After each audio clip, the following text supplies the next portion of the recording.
Load किए जाने पर जो डीसी श्रेणी मोटर होती है, डीसी सीरीज मोटर होती है, तो उसकी चाल पर क्या प्रभाव पड़ता है। यानी लोड बढ़ाने के ऊपर या लोड किए जाने पर जो डीसी सीरीज मोटर होती है या श्रेणी मोटर बोल सकते हैं, तो उसकी चाल के ऊपर क्या प्रभाव पड़ता है, या बढ़ जाती है, घट जाती है, या वही रहती है, या शून्य हो जाती है। जल्दी से बता दीजिए जिस भी कैंडिडेट को आंसर पता है। यानी जैसे जैसे हम लोड को बढ़ाते जाएंगे वैसे वैसे डीसी सीरीज मोटर है उसकी चाल के ऊपर क्या प्रभाव पड़ेगा, जल्दी से बता दीजिए।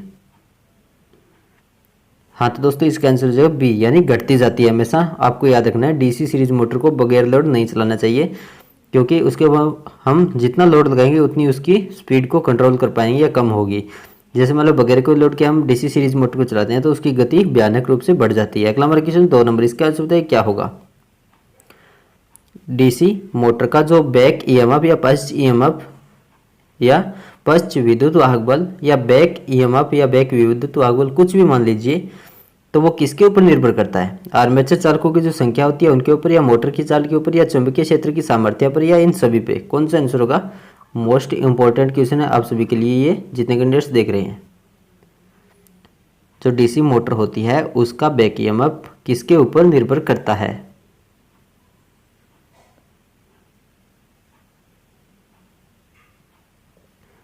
हाँ तो दोस्तों इसका आंसर हो जाएगा डी, यानी इन सभी पे निर्भर करता है। इसका मतलब है एक तो जो आर्मेचर के अंदर जो चालकों की संख्या होती है उसके ऊपर भी निर्भर करेगा, और मोटर की चाल है उसके ऊपर निर्भर करेगा, उसकी स्पीड किस प्रकार की है, ज़्यादा है या कम है, या चुंबकीय क्षेत्र की जो सामर्थ्य है वो किस प्रकार की मजबूत है या कमज़ोर है, उसके ऊपर भी निर्भर करता है। यानी इसका आंसर हो जाएगा डी, यानी इन तीनों पे करता है।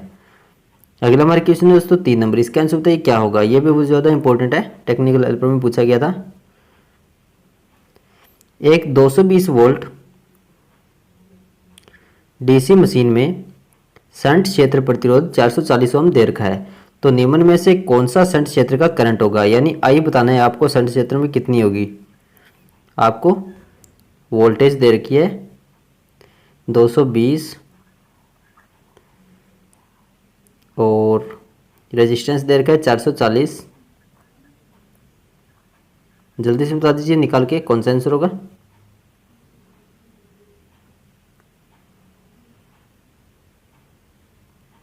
हाँ तो दोस्तों इसका आंसर हो जाएगा बी, यानी 0.5 एम्पियर। जैसे मान लो आई बराबर में सूत्र होता है वी बटे आर, तो 220 में 440 का भाग देंगे तो कितना आएगा 0.5 एम्पियर, यानी बी आंसर हो जाएगा इसका राइट।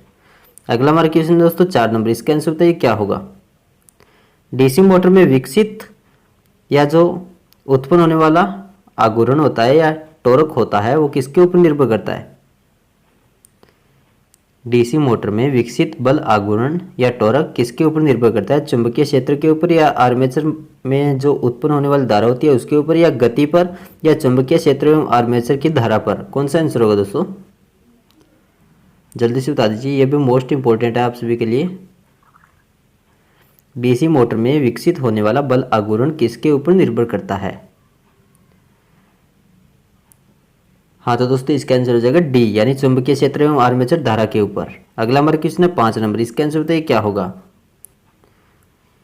यह डीएमआरसी में आया हुआ है क्वेश्चन, ध्यान से देखिएगा। डीसी श्रेणी मोटर या सीरीज मोटर वहां पर प्रयुक्त होते हैं जहां पर प्रारंभन बल आघूर्ण वांछित हो, यानी जहां पर जो स्टार्टिंग जो बल आघूर्ण या टॉर्क होता है जिसकी जरूरत होती है, यानी कम टॉर्क की या ज़्यादा की या मध्यम की, या इनमें से कोई नहीं। कौन सा आंसर होगा। यानी डीसी सीरीज मोटर का उपयोग कहाँ पर किया जाता है ये आपको बताना है। जहाँ पर निम्न टॉर्क की आवश्यकता होती है, या उच्च टॉर्क की, या मध्यम टॉर्क की, या इनमें से कोई नहीं। हाँ तो दोस्तों इसका आंसर हो जाएगा बी। सिंपल सी बात है, डीसी सीरीज मोटर का जो टॉर्क है वो बहुत ही ज़्यादा उच्च होता है, यानी इसका उपयोग वहीं पर किया जाता है जहाँ पे उच्च प्रारंभन बल आघूर्ण वांछित हो या जरूरत हो।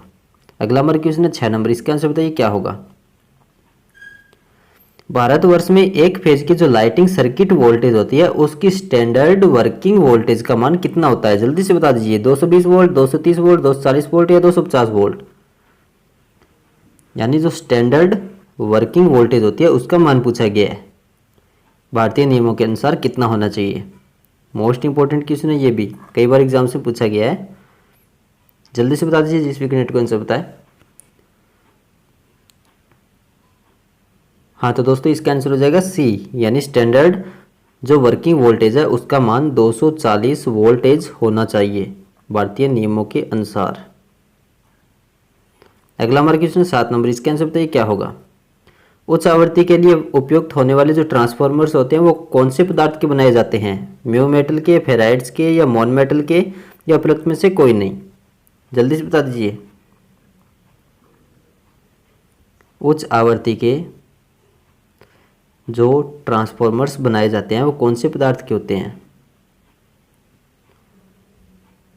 हाँ तो दोस्तों इसका आंसर हो जाएगा बी, यानी फेराइड्स के बने होते हैं। हमेशा आपको याद रखना है, यानी जिसकी आवृत्ति या फ्रिक्वेंसी हाई होती है उन ट्रांसफार्मर्स को फेराइड्स के द्वारा बनाया जाता है। अगला हमारा क्वेश्चन 8 नंबर, इसका आंसर बताइए क्या होगा। सोडियम लैंप होता है उसका कार्यकाल कितना माना जाता है, 100 घंटे, 5000 घंटे, 500 घंटे या 2000 घंटे। जल्दी से बता दीजिए, ये भी मोस्ट इंपॉर्टेंट है। सोडियम लैंप का कार्यकाल कितना माना जाता है, जल्दी से कमेंट बॉक्स में टाइप करके बता दीजिए। अगर आपसे यह टेस्ट अच्छा लग रहा है इसको लाइक कर दीजिए, जो नया कैंडिडेट है चैनल को सब्सक्राइब जरूर करना। हाँ तो दोस्तों इसका आंसर हो जाएगा बी, यानी 5000 घंटे होता है, आपको याद रखना है। कई बार एग्जाम से पूछा गया ये क्वेश्चन। सोडियम लैंप का जो कार्यकाल होता है या इसकी अवधि होती है वो 5000 घंटे होती है, यानी 5000 घंटों तक यह सही तरीके से कार्य कर सकता है। अगला हमारा क्वेश्चन 9 नंबर, इसका आंसर बताइए क्या होगा। उच्च दाब वाले जो मरकरी वाष्प लैंप होते हैं तो उनका जो उत्पन्न होने वाला प्रकाश का रंग है वो किस प्रकार का होता है, नीलापन यानी हल्का नीला होता है या हरा होता है या पीला होता है या लाल होता है, कौन सा आंसर होगा। उच्च दाब वाले, यानी यहाँ पे देखिए उच्च दाब वालों के बारे में बात की गई है। तो उच्च दाब वाले मरकरी वाष्प लैंप में उत्सर्जित प्रकाश का रंग किस प्रकार का होता है, जल्दी से बता दीजिए जिस भी कैंडिडेट को आंसर पता है। हाँ तो दोस्तों इसका आंसर हो जाएगा ए, यानी हल्का नीला रंग का होता है।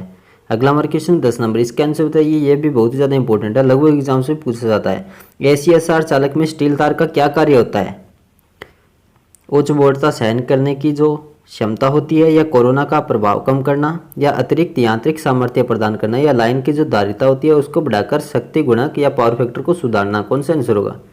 ACSR का पूरा नाम होता है दोस्तों, ए से हो गया एल्यूमिनियम, सी से हो गया कंडक्टर, एस से हो गया स्टील, आर से हो गया रेनफोर्सड, यानी एल्यूमिनियम कंडक्टर स्टील रेनफोर्सड। यानी एल्यूमिनियम के जो चालक होते हैं, जैसे मान लो एल्यूमिनियम के बहुत सारे तार होते हैं उनको ऐंठा जाता है, यानी कच्चे होते हैं, यानी इतने मजबूत नहीं होती। आपको ये पता है एल्यूमिनियम को ज़्यादा बार हम इसको हिलाएंगे तो ये टूट जाते हैं, इसीलिए इनके बीच में से एक वायर गुजारी जाती है या एक वायर स्थापित की जाती है जो कि स्टील की होती है, तो इसी को बोला जाता है ACSR। तो उस अंदर वाले स्टील तार का क्या कार्य होता है, तो दोस्तों इसका आंसर हो जाएगा सी, यानी अतिरिक्त यांत्रिक सामर्थ्य प्रदान करना, यानी मजबूती प्रदान करता है इस वायर को। ध्यान रखना इस चीज़ का, यानी एल्यूमिनियम कंडक्टर स्टील रेनफोर्स्ड, नाम से ही पता चल रहा है एल्यूमिनियम के कंडक्टर हैं और स्टील रेनफोर्स्ड, यानी सहारा देने के लिए जो वायर है वो स्टील की स्थापित की जाती है, इनके बीच में इसके ऊपर से एल्यूमिनियम के तारों को ऐंठा जाता है। अगला हमारा क्वेश्चन दोस्तों 11 नंबर, इसका आंसर बताइए क्या होगा। कंपनसेटिंग वाइंडिंग का उपयोग कहाँ पर किया जाता है, AC श्रेणी मोटर में, कैपेसिटर स्टार्ट मोटर में या शेडेड पोल मोटर में या उपरोक्त में से कोई नहीं। ये भी मोस्ट इंपॉर्टेंट क्वेश्चन है, रट लीजिएगा इसको, क्योंकि चक्कर में पड़ जाते हैं इसी तरह के जो क्वेश्चन होते हैं उसके अंदर। कंपनसेटिंग वाइंडिंग का उपयोग कहाँ पे किया जाता है। हाँ तो दोस्तों इसका आंसर हो जाएगा ए, यानी AC श्रेणी मोटर, या यहाँ पे कई बार यूनिवर्सल मोटर भी लिखा हुआ आता है, ये आपको ध्यान रखना है इस चीज़ का। AC श्रेणी मोटर भी लिखा हुआ आ सकता है या यूनिवर्सल मोटर भी। तो जो कंपनसेटिंग वाइंडिंग होती है वो कहाँ पे स्थापित की जाती है, वो हमेशा आर्मेचर वाइंडिंग के श्रेणी क्रम में स्थापित की जाती है, क्योंकि आर्मेचर के अंदर जो प्रतिक्रियाएं होती है उनको कम करने के लिए इस वाइंडिंग का उपयोग किया जाता है। या कई जगह पे या कई मोटरें होती है उनके अंदर कंपनसेटिंग वाइंडिंग नहीं लगी होती है, तो उनकी जगह पे उच्च रेजिस्टेंस वाले कार्बन जो ब्रूस होते हैं उनका उपयोग किया जाता है। यानी इनके जो कार्बन के ब्रूस होते हैं उनके ऊपर स्पार्किंग भी होती है, तो इसीलिए कंपनसेटिंग वाइंडिंग का उपयोग किया जाता है। तो कई बार क्या होता है, जो कार्बन के ब्रूस लगे होते हैं उनका रेजिस्टेंस बढ़ा दिया जाता है, यानी उच्च प्रतिरोध वाले कार्बन ब्रूस का उपयोग किया जाता है जिससे कि आर्मेचर प्रतिक्रिया ना हो, यानी उन मोटरों के अंदर कंपनसेटिंग वाइंडिंग की जरूरत नहीं होती है। अगला हमारा क्वेश्चन है 12 नंबर, इसका आंसर बताइए क्या होगा। एसी श्रेणी मोटर में कंपनसेटिंग वाइंडिंग प्रयोग करने का उद्देश्य क्या होता है, यह पूछा गया है। यानी एसी श्रेणी मोटर या यूनिवर्सल मोटर होती है, उसके अंदर कंपनसेटिंग वाइंडिंग का उपयोग क्यों किया जाता है या क्यों स्थापित की जाती है, ये आपको बताना है। टॉर्क बढ़ाने के लिए, या ब्रूसों पर जो स्पार्किंग होती है उनको कम करने के लिए, या आर्मेचर प्रतिक्रिया के जो प्रभाव होता है उसको कम करने के लिए, या उपरोक्त में से कोई नहीं। हाँ तो दोस्तों, इस टाइप से अगर कोई क्वेश्चन आ जाए तो आपको ध्यान रखना है, सबसे पहला आपको ऑप्शन चूज करना है बी, यानी ब्रूसों पर स्पार्किंग कम करने के लिए। अगर ये ऑप्शन यहाँ पे नहीं होता, जैसे मान लो ये नहीं होता, तो इसका आंसर हो जाता आर्मेचर प्रतिक्रिया के प्रभाव को कम करना, यानी सी ऑप्शन हो जाता। इसका मतलब मैं आपको बताता हूँ दोस्तों, इसके अंदर बी और सी दोनों सही है, लेकिन पहला आपको कौन से ऑप्शन को देनी है, आपको बी वाले को, यानी ब्रूसों पे स्पार्किंग ज़्यादा होती है, इसी वजह से कंपनसेटिंग वाइंडिंग का उपयोग किया जाता है, यानी आर्मेचर प्रतिक्रिया होती है उसको बाद में देखा जाता है। यानी इसका बी और सी वैसे दोनों सही है, लेकिन आपको पहल बी को देनी है। अगर यहाँ पे लिखा होता उपरोक्त बी और सी दोनों, तो आपको उस पर क्लिक कर देना, यानी इसके अंदर होगा बी आंसर। अगला हमारा क्वेश्चन है दोस्तों 13 नंबर, इसका आंसर बताइए क्या होगा। कैपेसिटर स्टार्ट मोटर का जो पावर फैक्टर होता है वो लगभग कितना माना जाता है, इकाई या 0.8 पश्चगामी, या 0.8 अग्रगामी, या 0.5 से 0.6 पश्चगामी, यानी पिछड़ा हुआ। पश्चगामी का मतलब होता है पिछड़ा हुआ, अग्रगामी का मतलब होता है आगे की ओर या बढ़ोतरी में। कौन सा आंसर होगा दोस्तों, जल्दी से बता दीजिए कमेंट बॉक्स में टाइप करके, मोस्ट इंपॉर्टेंट है ये भी आप सभी के लिए। कैपेसिटर स्टार्ट मोटर का शक्ति गुणांक या पावर फैक्टर लगभग कितना होता है। हाँ तो दोस्तों, इसका आंसर हो जाएगा डी, यानी कई बार 0.5 भी लिखा हुआ आता है पश्चगामी, या 0.6 भी लिखा हुआ आता है कई ऑप्शनों में, तो 0.5 से 0.6 के बीच में होता है, दोनों में से कोई भी ऑप्शन आ सकता है। तो आपको याद रखना है पश्चगामी होता है हमेशा पिछड़ा हुआ। अगला हमारा क्वेश्चन है दोस्तों 14 नंबर, इसका आंसर बताइए क्या होगा। सिंक्रोनस मोटर की संरचना किसके समान होती है, डीसी कंपाउंड मोटर के, या स्लिपरिंग इंडक्शन मोटर के, या डीसी शंट मोटर जनरेटर के, या अल्टरनेटर के। कौन सा आंसर होगा। सिंक्रोनस मोटर की संरचना किसके समान होती है इन चारों ऑप्शनों में से, जल्दी से बता दीजिए कमेंट बॉक्स में इसका आंसर टाइप करके।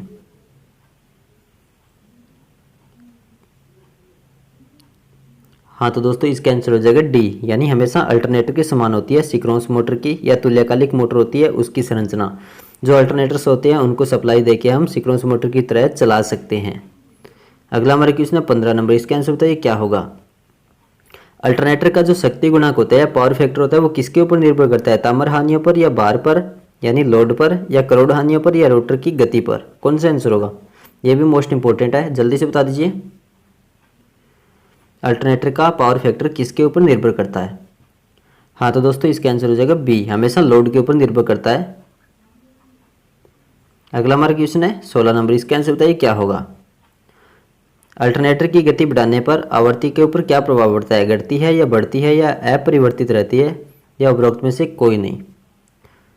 जल्दी से बता दीजिए, अल्टरनेटर की गति को बढ़ाने पर आवृत्ति के ऊपर क्या प्रभाव पड़ता है। हाँ तो दोस्तों, इसका आंसर हो जाएगा बी, हमेशा बढ़ती है, यानी अल्टरनेटर की गति बढ़ाएंगे तो आवृत्ति बढ़ेगी, और अल्टरनेटर की गति को कम करेंगे तो आवृत्ति घटेगी, ये आपको ध्यान रखना है, यानी 16 नंबर का आंसर हो जाएगा बी। अगला हमारा क्वेश्चन है दोस्तों 17 नंबर, इसका आंसर बताइए क्या होगा। ये भी सिंपल सा क्वेश्चन है। एक 8 ध्रुव 250 आरपीएम अल्टरनेटर में जनित या पैदा होने वाला विद्युत वाहक बल की आवृत्ति क्या होगी, जल्दी से बता दीजिए। 16.6 हर्ट्ज, या 25 हर्ट्ज, या 45 हर्ट्ज, या 60 हर्ट्ज। जिसको भी आंसर पता है जल्दी से बता दीजिए, जैसा भी आता है टाइप कर दीजिए, गलत हो या सही हो अपने आप आपको पता चल जाएगा अपनी गलती का। हाँ तो दोस्तों, इसका एक सूत्र होता है, यानी यहाँ पे आपको दे रखे पोल, यानी 8 पोल या 8 ध्रुव, और इसकी स्पीड कितनी देखी है 250 आरपीएम, 250 राउंड प्रति मिनट, और आपको ज्ञात क्या करना है विद्युत वाहक बल की आवृत्ति। तो इसका सूत्र होता है F बराबर में, F का मतलब हो गया फ्रिक्वेंसी ज्ञात करना हो तो इसका सूत्र होता है F बराबर में PN, यानी पोल्स होते हैं उनको मल्टीप्लाई करना पड़ता है N का मतलब होता है यहाँ पे जो स्पीड होती है उसको एन में व्यक्त किया जाता है, बटा में हो गया 120।